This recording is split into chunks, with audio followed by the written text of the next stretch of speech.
في فرق جامد جدا ما بين النيد والوانت.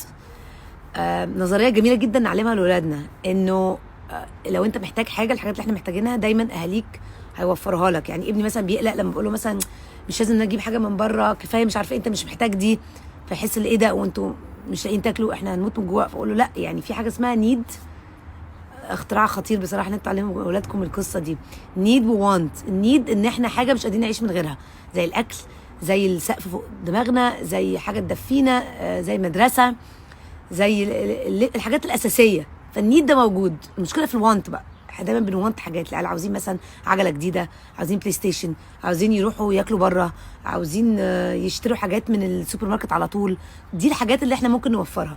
فنقول لهم عشان ما يقلقوش. يعني ولاد دايما ساعات بيقلقوا، يحسوا ان ايه ده، واحنا ابني يعني ساعات برضو اللي هو ايه ده، ليه بتقولي ما ينفعش، ليه دايما بتقولي ما ينفعش؟ علشان في اوقات ما بنبقاش معانا فلوس تقضي كل حاجه، فطبيعي انه مش في اي وقت الوانت ده موجود. بنحوش لحاجات، بنحوش نجيب عربيه، بنحوش لبيت جديد، بنحوش لمدارس.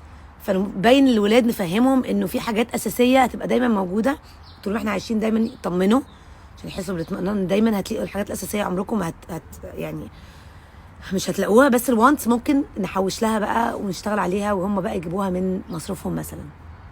فقولوا لي رايكم ايه في الموضوع ده. شكرا.